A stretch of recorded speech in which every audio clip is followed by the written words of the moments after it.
ChatGPT has taken the world by storm, but really, what is it? And how will it affect you moving forward? Is Google Bard going to bury them? I'm here to answer all of those questions and walk you through setting up an account so we can see some real world usage here. Hey friends, my name is JAI and I make videos on the technology in our lives and how we can use them to make our lives easier. If that sounds good to you, come on and kick it with me on this journey. Now, the company OpenAI released ChatGPT back in November of 2022, and it has blown up ever since. It's a chatbot. You ask it questions and it spits out answers. Essentially like Siri or Google Assistant, except a lot more conversational and a lot smarter than any of those assistants. Now, the GPT stands for Generative Pre-training Transformer. Generative meaning the model can generate text, pre-training meaning that it's trained on a massive amount of data, and transformer, which refers to the architecture of the AI model. Google developed this architecture back in 2017 and it was super popular as it handled long and short form conversations. You can somewhat see it in Google Assistant because you can have a conversation with it, although not completely. ChatGPT was originally designed for customer service,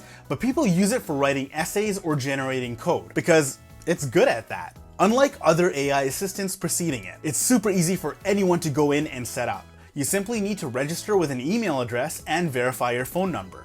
Once you're in the system, you can pretty much ask it anything. Some of the things that ChatGPT can do include writing code, writing articles, translating, debugging, or writing a story or a poem. And for this reason, it's become widely popular among students who are looking for new ways to, well, not work as hard. The appeal of ChatGPT was the ability to write complete unique essays. So in a sense, it's not plagiarizing, but teachers are finding new ways to catch essays that were written by the bots. Now you might be thinking, this is like Google. Yeah, a lot of the stuff you can ask it can be found on Google, but the main difference here is that the AI bot is conversational. So you can ask it follow-up questions such as this one, where I have a full-on conversation about the TV show Boy Meets World. Now Google has seen this and it's responding with its own version of a conversational AI bot. Keep this in mind, this isn't something that was developed overnight by Google when ChatGPT came onto the scene. Google is an industry leader in AI and search, and they've been working on this for quite a while. They demonstrated this with LaMDA, which is their language model for dialogue applications. This was 2 years ago at their developer conference and they're ready to bring it to the public. Well, I don't know if they're quite ready yet, but they're hitting the panic button because of the recent news about ChatGPT.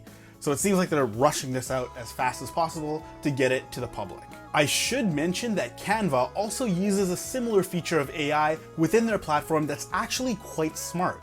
I was able to throw out phrases similar to ChatGPT and it was able to give me information on anything and everything. It's definitely not as robust and conversational as ChatGPT, but we can already see AI being implemented into other platforms. Now, will the imminent release of Google Bard, which is what they call it, be the nail in the coffin for OpenAI? Not quite.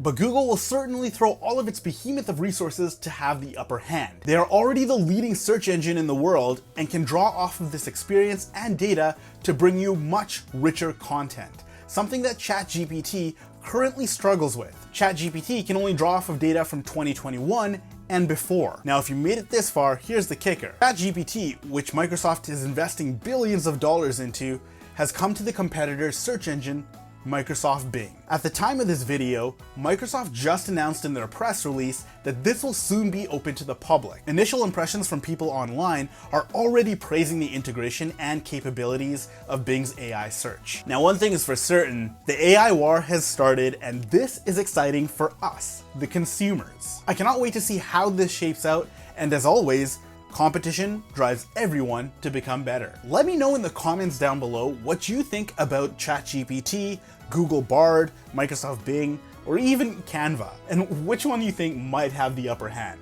I'd love to hear from you. As always, my name is JAI. Thank you for kicking it with me.